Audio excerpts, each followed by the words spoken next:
एक जगह एक सेठ रहा करता था। वह बहुत ही धनी व्यक्ति था। धनी होने के बावजूद वह अहंकारी नहीं था और अच्छे रास्ते पर चलता था।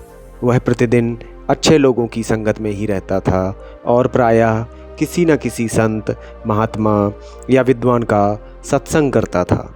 एक दिन वह एक संत के यहाँ सत्संग कर रहा था, तो उन्होंने उस संत से पूछा कि महाराज, आपके आशीर्वाद से मेरी 3 पीढ़ियों को कुछ भी करने की ज़रूरत नहीं है।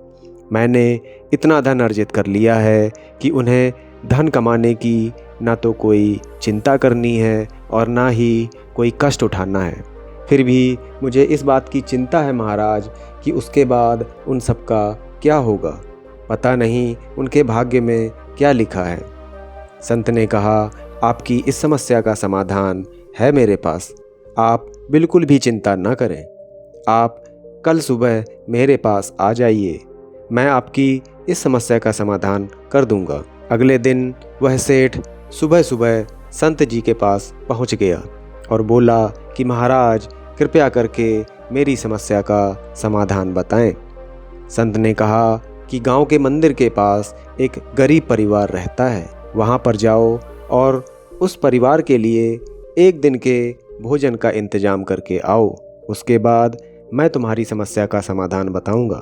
वह सेठ आटा दाल चावल लेकर उस गरीब परिवार के घर पहुंचा और दरवाजे पर आवाज़ लगाई। आवाज़ देने पर एक वृद्ध औरत निकल कर बाहर आई। वृद्ध औरत ने सेठ से पूछा, आप किस काम से आए हैं? मैं आपके लिए क्या कर सकती हूँ? सेठ ने खाने का सामान आगे बढ़ाकर बोला कि माता जी, आप यह अन्न ले लीजिए। यह सुनकर वृद्ध औरत ने कहा, बेटा, आज के खाने का इंतजाम तो हो गया है, आप इसे वापस ले जाइए। यह सुनकर सेठ बोला कि माता जी, आप इसे कल के लिए रख लीजिए। वृद्ध औरत बोली कि जब भगवान ने आज के खाने का इंतजाम कर दिया है तो वह कल का भी कर देगा।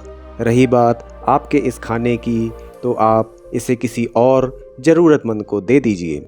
यह सुनकर वह सेठ बहुत ही आश्चर्यचकित हुआ और सोचने लगा कि जब यह वृद्ध औरत आज के खाने का इंतजाम हो जाने पर कल के बारे में नहीं सोचती, तो फिर मैं अपने पुत्रों के लिए 3 पीढ़ियों का धन कमाने के बावजूद भी इतना चिंतित क्यों हूँ।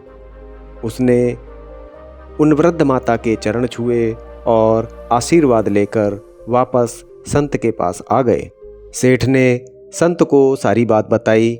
संत ने कहा, मैंने इसीलिए तुम्हें उस गरीब परिवार को अन्न देने के लिए भेजा था, ताकि तुम्हें यह बात समझ में आ सके कि तुम्हें इतना चिंता करने की ज़रूरत नहीं है। तुम कर्म करते रहो, ईश्वर की कृपा से आने वाली पीढ़ियों की ज़रूरतों का इंतजाम स्वतः ही हो जाएगा। सेठ को सारी बात समझ में आ गई कि मेहनत और ईश्वर के आशीर्वाद से हमारी और आगे आने वाली पीढ़ियों की आवश्यकताएं स्वतः ही पूरी हो जाती हैं।